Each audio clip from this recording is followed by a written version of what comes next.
All right, going over some nice value picks here for week 7. I'll start at the quarterback position here with Jordan Love going against that Broncos defense that ranks 32nd against opposing quarterbacks. You know, Love gets a chance to go against this awful Broncos defense this week. Love landing in my quarterbacks list this week has little to do with his talent and more of him going against the defense that gives opposing quarterbacks pretty much anything that they want. You know, with Love now having Christian Watson, I'm starting to really like his weapons in, Watson, Dubes, Reed, and Musgrave. So these weapons they're good enough to have a solid fantasy week. If you're in need of a quarterback, Love just seems to be a really good option this week.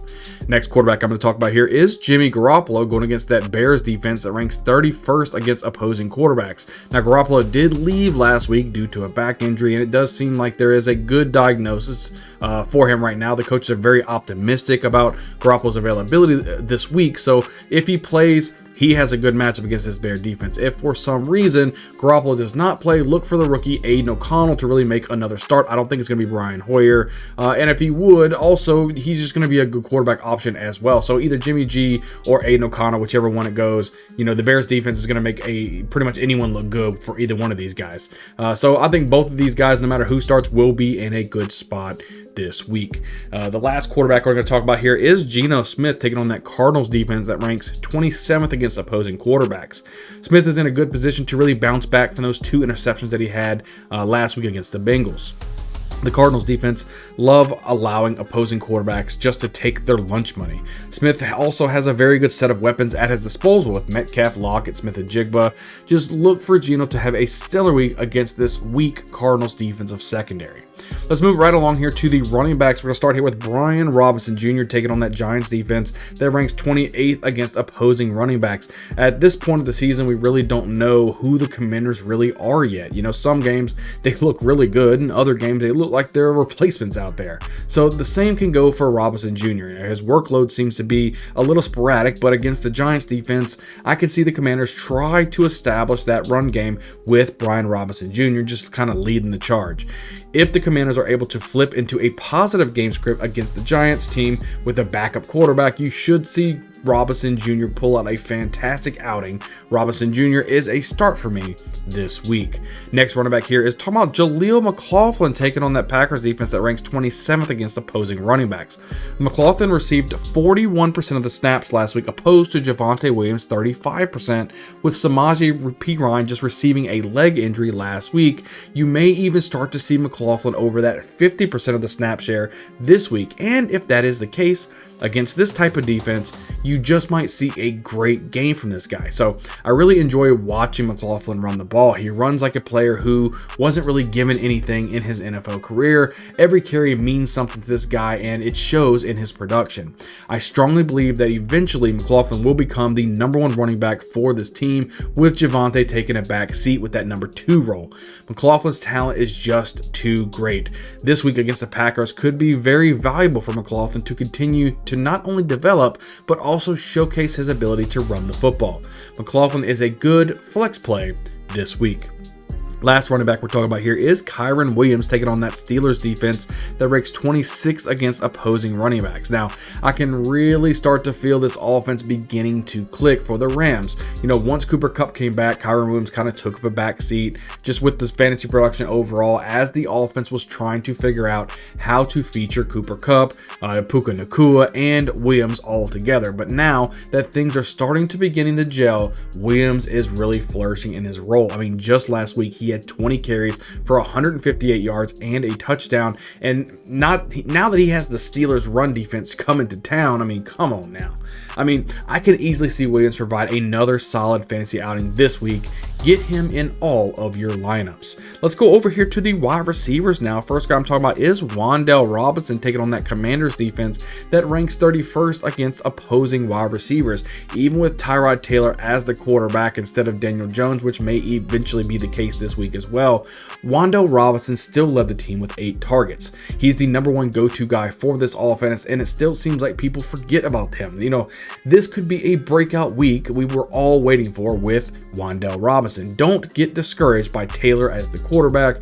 Just focus on the opportunity that Robinson is getting, and I'm liking what I'm seeing.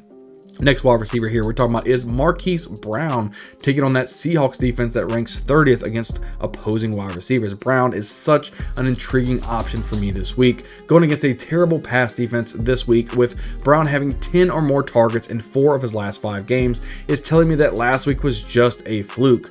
Brown is a major part of this offense and will continue to be this week against the Seahawks. The rookie Michael Wilson is also being more involved in this offense, but it doesn't seem to be affecting Brown's target share. In my opinion, Brown is a smash play this week. Last wide receiver we're talking about here is Jawan Jennings. They're taking on the Colts defense that ranks 27th against opposing wide receivers. This play is directly linked to Christian McCaffrey and Deebo Samuel's health. If one or both of these guys are listed as out, Jennings becomes a great play. Keep your eye on the injury report, but Jennings is a very capable wide receiver and could be thrusted into the number 2 wide receiver role if Samuel is not playing. Keep an eye on that injury report, because if there is an injury, especially to Samuel, you don't want to have Jennings on your bench against this Colts defense.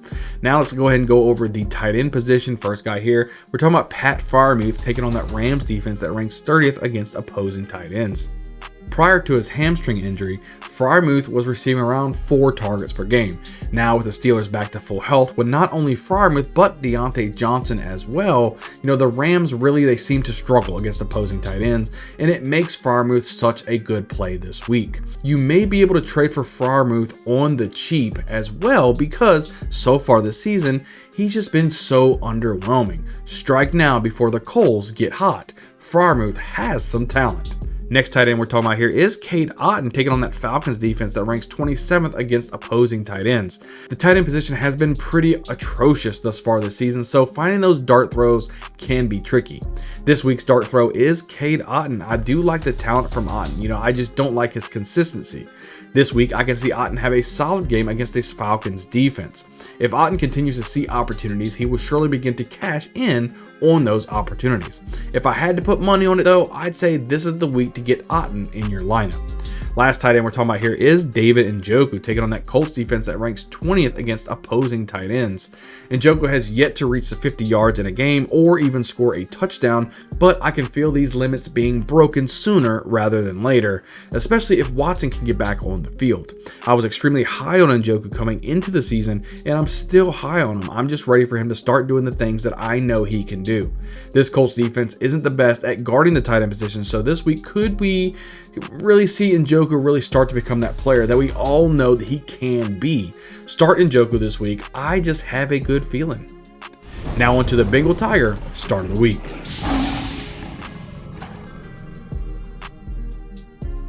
The Bengal Tiger start of the week is wide receiver Brandon Ayuk. Ayuk was going up against a Vikings defense giving up the 27th most points to opposing wide receivers. With Deebo Samuel and Christian McCaffrey currently with injuries, there's a big chance that the 49ers will lean heavily on Ayuk to be productive. This means they can be force-feeding him the ball, which gives you tons of fantasy points.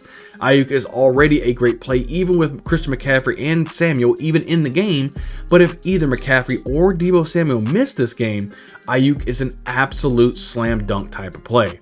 Due to everything I just mentioned, Ayuk is easily the Bengal Tiger start of the week.